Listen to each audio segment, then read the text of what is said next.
Apa benar Alfamart dan Indomaret itu pembunuh UMKM? Baru-baru ini Menko PMK, Muhaimin Iskandar, melontarkan pernyataan yang cukup bikin geger. Beliau menuding minimarket modern sebagai biang keladi matinya usaha kecil. Wah, ini tudingan berbahaya. Bukan cuma keliru secara logika ekonomi, tapi juga bisa menyulut api keresahan sosial. Di tengah kondisi ekonomi rakyat yang masih rapuh, ucapan pejabat seperti ini bisa jadi bensin buat populisme murahan. Rakyat kecil ditikakuti dengan hantu retail besar. Padahal, kalau kita lihat lebih dalam, faktanya jauh lebih rumit dari sekadar narasi hitam putih semacam itu. Suksesnya jaringan minimarket modern seperti Alfamart dan Indomaret itu tidak terjadi dalam semalam. Mereka membangunnya lewat disiplin manajemen, ketekunan, dan efisiensi operasional selama bertahun-tahun. Coba kita lihat datanya. Alfamart, yang dikelola oleh PT Sumber Alvaria Trijaya Tbk, sekarang punya lebih dari 23.000 gerai di seluruh Indonesia. Pendapatan mereka di tahun 2024 mencapai sekitar 118 triliun rupiah.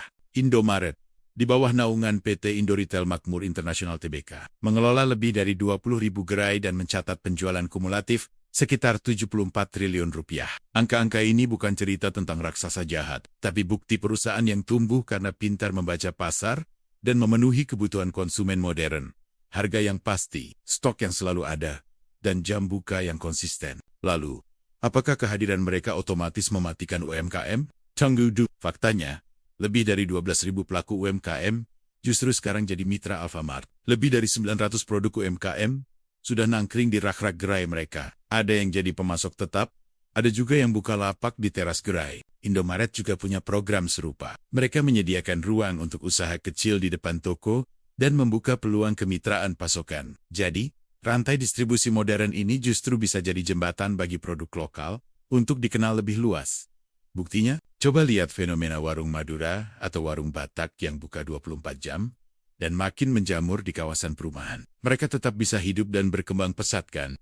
Seorang menteri koordinator paham bahwa banyak produk UMKM yang bisa bertahan justru karena ada jaringan minimarket ini. Dari keripik singkong rumahan sampai sabun cuci piring produksi lokal, ribuan produk UMKM sekarang dijual dengan standar mutu dan distribusi nasional. Kalau retail modern ini kita anggap pembunuh, maka korban pertamanya justru para UMKM yang jadi mitra mereka. Logika mematikan yang besar agar yang kecil hidup itu sudah kuno. Itu sama saja kayak kita menutup jalan tol, supaya warung-warung di jalur lama kembali ramai. Aneh kan? Yang kita butuhkan itu bukan penghancuran, tapi peningkatan daya saing. Pemerintah seharusnya fokus membuat kebijakan untuk memperkuat UMKM. Kasih mereka akses modal, pelatihan manajemen, dan infrastruktur logistik. Bukan malah menebar kebencian pada yang sudah sukses. Kita juga harus jujur, tidak semua UMKM itu tumbang karena persaingan dengan retail modern. Banyak yang gagal karena manajemen stoknya berantakan, arus kasnya nggak sehat, atau produknya sudah tidak relevan lagi dengan selera pasar. Alfamart dan Indomaret tidak datang bawa pedang. Mereka datang dengan sistem, dan suka atau tidak, sistem hanya bisa dikalahkan oleh sistem yang lebih baik. Ada satu lagi fakta sosial penting yang sering dilupakan dalam narasi anti-retail modern ini. Ratusan ribu orang mencari nafkah di jaringan minimarket tersebut, mulai dari kasir, staf gudang, sopir logistik, hingga pemasok bahan baku. Mereka semua juga rakyat kecil, bukan bagian dari oligarki. Jadi, ketika seorang pejabat menyerang retail besar, pada dasarnya mereka juga menyerang lapangan kerja milik rakyat.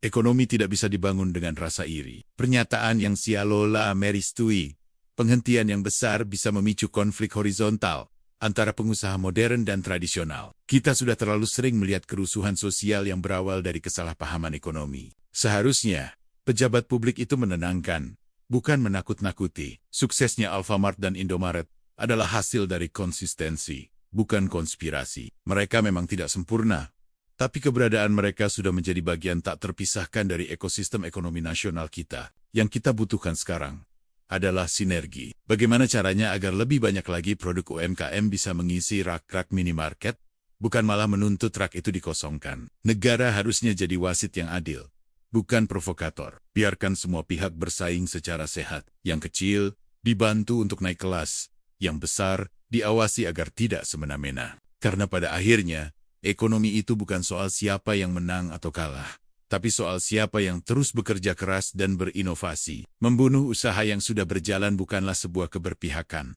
melainkan sebuah kemunduran. Terima kasih sudah menonton.